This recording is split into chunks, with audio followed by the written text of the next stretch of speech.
Off topic muna tayo sa ating DO ngayon at pupunta muna tayo ng Laurel dahil ngayon ay February 2nd week.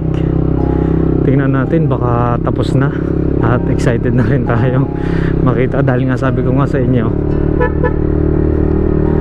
hanggang sa matapos yun mga kabrando, ipapakita ko sa inyo. Sa ngayon natagalan tayo ng pagpunta dahil syempre yun na lang naman ang ginagawa, kaya hindi muna tayo bumibisita uli doon.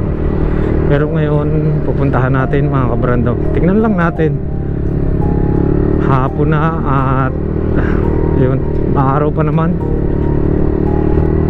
Mga kabrando, kahapon ay konting ambon lang, siguro mga ilang oras, pero agad ang baha doon, bumaha agad ng kaunti mga kabrando. Grabe na talaga ngayon, konting ulan, baha ka agad.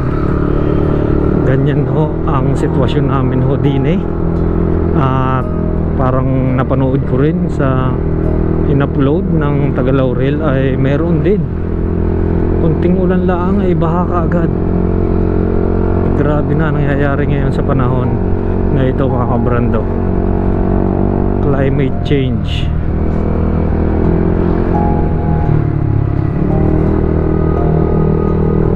Nakakamiss pumunta ng Laurel, nakakamiss tumambay sa Laurel, nakakamiss yung mga view doon mga kabrando. Sa tagal na rin natin hindi nakapunta at sabi ko nga sa inyo, motorcycle vlog ho ang ating ginagawa, kaya any kind of motorcycle or tumatakbong sasakyan, yun ang ating content. Itong nakaraan yung Dio natin ang ating ginagamit.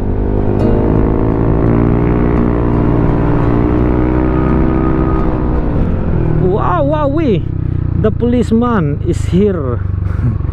The checkpoint. Yeah, checkpoint.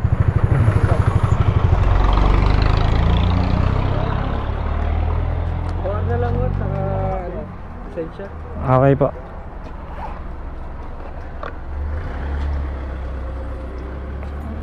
Ito sir, lisensya.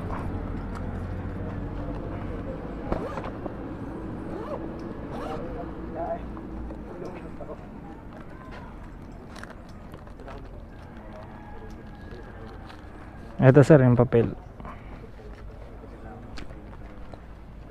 Okay po. Okay po, sige ba.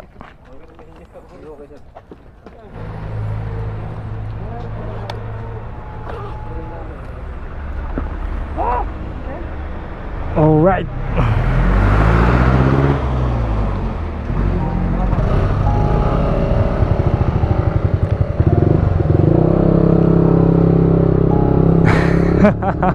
Nabiglahan naman tayo doon mga kabrando.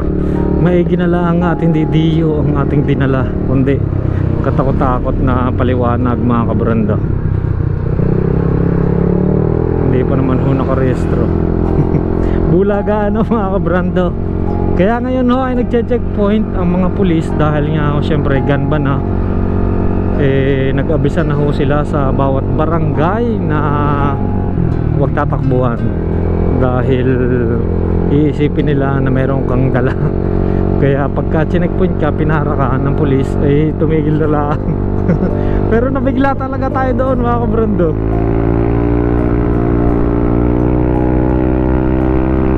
Pero shoutout ho sa ating mga kapulisan din ho sa Talisay at saan man panig ho ng Pilipinas. Ginagawa lang ho nila mga trabaho nila mga kabrando, kaya wala tayong dapat ipag-alala kung tayo man ay matikitan.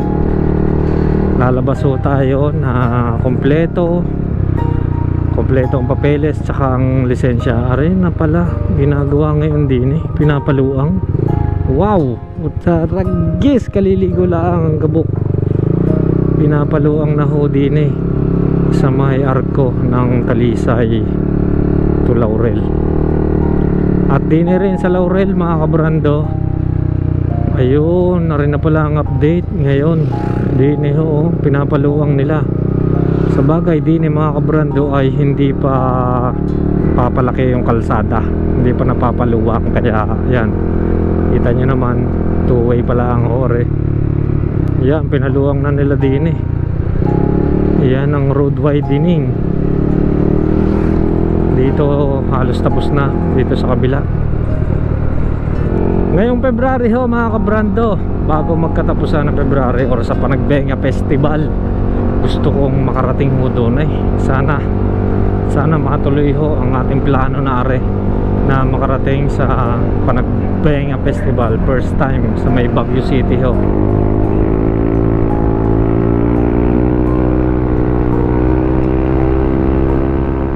Alright mga kabrando, ariho, nandito na tayo sa Laurel. At yan, same vibe pa rin. Napaka presko, napakasarap, napakapayapa. Diretso na tayo doon sa tulay, sa ginagawang tulay. Sana tapos na. Pero looking forward tayo mga kabrando. Alam ko talaga tapos na rin. Dahil sa tagal natin hindi ko nakapasyal din eh. Natin lang akong silipin.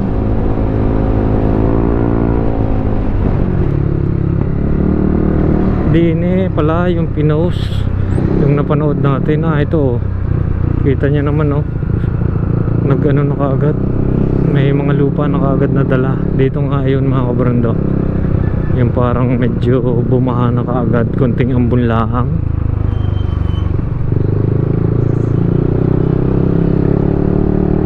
Ay, natapos na nga mga kabrando. Rin na, wala na yung harang na temporary close, wala na mga kabrando. Tingnan natin, tapos na nga siya. Yan, dire-diretso na, dire-diretso na mga sasakyan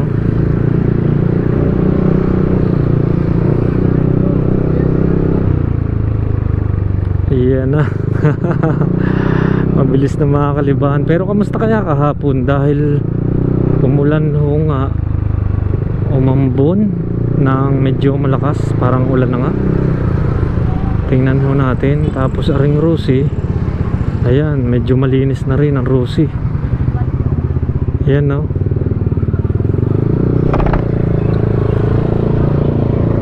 yan, narin na ang kalsada. Tapos ito na pala yung nabago ngayon. Mayroon na siyang parang tindahan dito, paupahan. Tapos na, tara na, diretso tayo mga kabrando. Diretso na tayo sa kalsada. Nakakatuwa. Tapos na mga kabrando. Ang ganda pa pati ng kalsada. Yan, wow, ang ganda. Ang ganda ng kalsada. Ayun, ang ganda. Ayan mga kabrando, tapos na at napakatibay kahit mga malalaking sasakyan.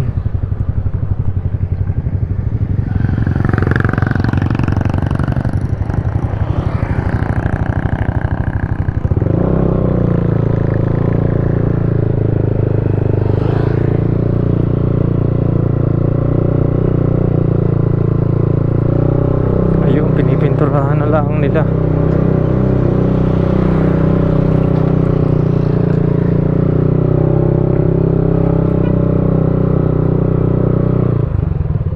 Almost done, 99%. Tapos alright, parking lang tayo din mga kabrando ko. Alright mga kabrando, nandito na ho tayo sa tulay. At nga, napakaganda na ng kalsada. Dire-diretso na, hindi ko lang alam kung kailan natapos. Tatanungin natin sina kuya. Yan ho, nagpipintura na lang sila mga kabrando.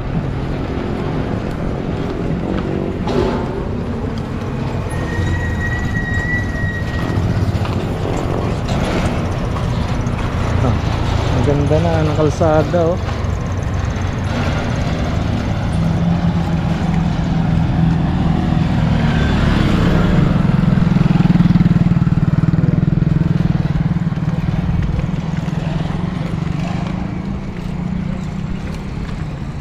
Kuya, pwede yung magtanong?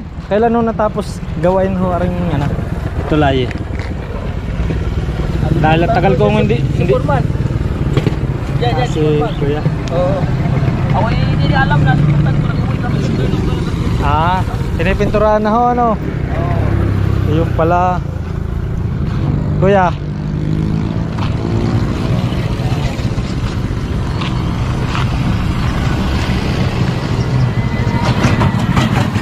Tagal ko hindi nakabalik. Kailan ka huling natapos ho? Aray, kailan natapos ang tulay na rin, aring detour? 2 linggo na. 2 linggo na ho. Tagal natin hindi nakabalik din yung mga kabrante, kaya hindi natin alam. Ay, oh. Inabangan niya, yan si Kuya. Hindi nga ako nakakabalik at yun, naging busy din ho. 2 linggo na, di mga last week ko ng January. Tapos na pala rin. Ayo, pinipinturahan na lang. Okay na. Ayan na. Ayan na pa ang gagawin, last na ho rin. Are yung pagpipintura. Tapos meron na rin ng solar, ano? May ilaw na rin. Sige Kuya, salamat ho. Salamat ho. Ayan. Okay, papasyalan tayo din eh. Dire-diretso lang tayo mga kabrando. Ayan o, tapos meron na ring solar. May solar na rin din eh. Naabangan pala ni Foreman ng ating vlog at hindi nga tayo nakakapunta din eh. Masyado tayo naging busy. Ayan o. All goods na. Pwede rin tumambay din eh pagkagabi. Pwedeng maupo. Namiss din natin mga kabrando ang pagpasyal din eh talaga.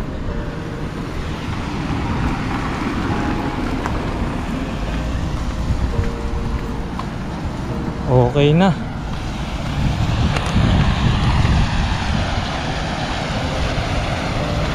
Tapos din eh parang may dam. Malakas pa rin ang agos ng tubig. Yan. Wah! Ayun no. Malakas ang agos.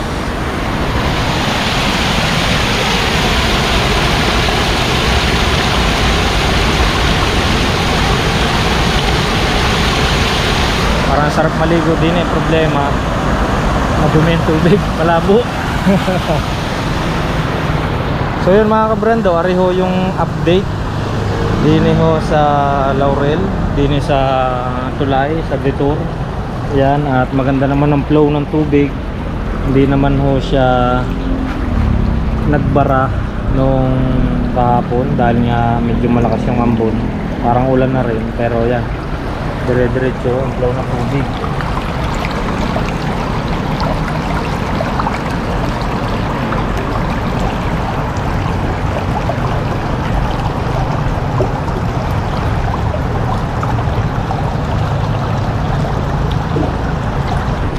Ayat na uli tayo. Yeah. Masaya na tayo at lalo na ho ang taga Laurel na natapos o aring kalsadang are yung detour na are dini ho. Yan. Yan.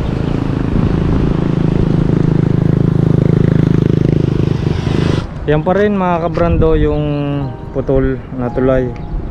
Hindi natin alam kung kailan maumpisahan yan, pero yan.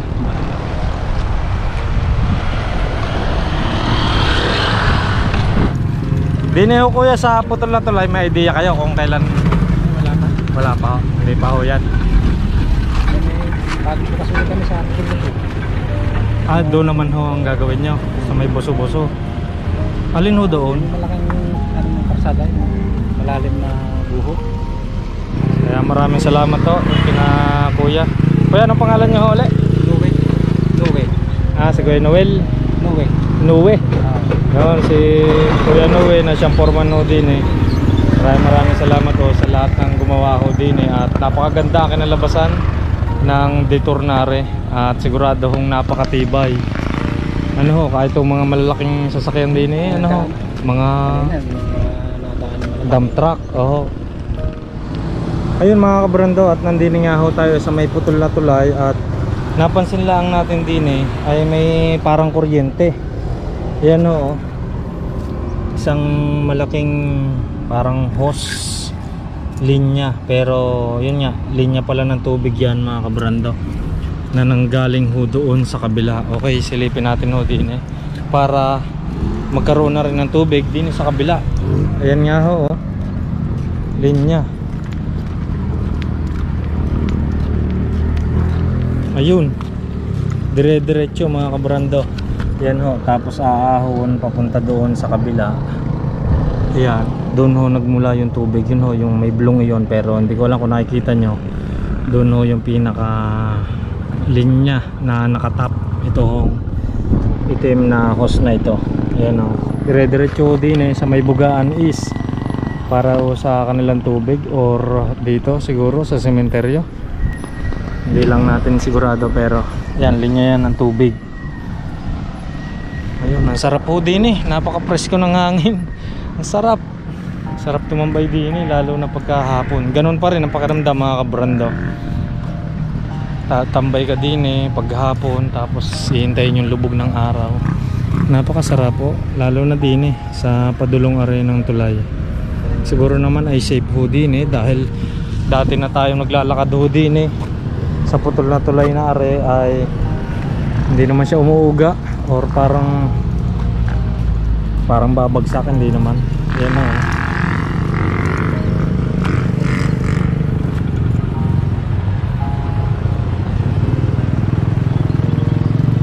pero nyo dati mga kabrando, di na rin tayo tumitigil para mag picture-picturean din sa tulay na are. Pero ngayon pwede pa rin naman tayo mag picture-picturean din napakaganda rin naman. A beautiful disaster ho ang nangyari ho din sa tulay ng Laurel. Ayan ho.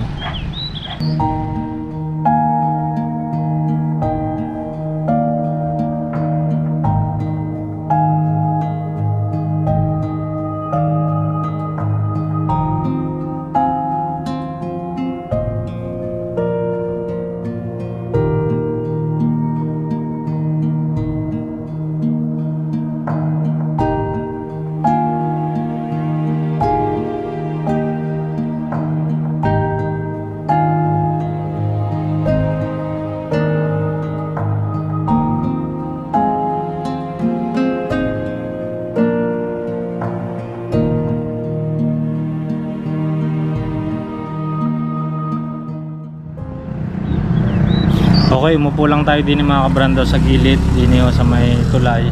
At napansin lang natin mga kabrando, yan, mag-green na ho yung dating mga guho dyan sa may Tagaytay.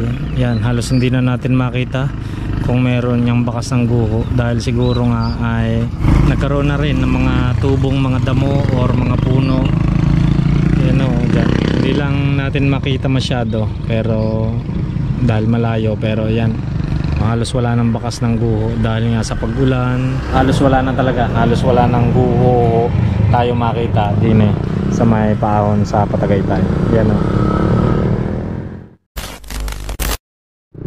Yan, halos lahat ng mga bahay na din mga kabrando ay wala na. Wala ng mga dumi or mga lupa sa kanilang mga looban. All goods na mga kabrando. At siguro ho ay din ko na tatapusin ang update natin din sa tulay. At yun nga, gaya na sabi ko sa inyo mga kabrando, hanggang sa matapos ang tulay papakita ko sa inyo. At ito na nga yung ating vlog patungkol din sa tulay din sa detour sa Laurel, Batangas. Yun mga kabrando, maraming salamat sa inyo sa patuloy na suporta sa panonood. Yan, sa mga walang sawang nanonood din kay kabrando, maraming salamat sa inyong lahat. At yun, like, comment, share, and don't forget to subscribe to my YouTube channel. Siyempre, alam nyo na yan mga kabrando, Jet Moro Speed the House. At hanggang sa muli nating update. At rat-ratan. Peace.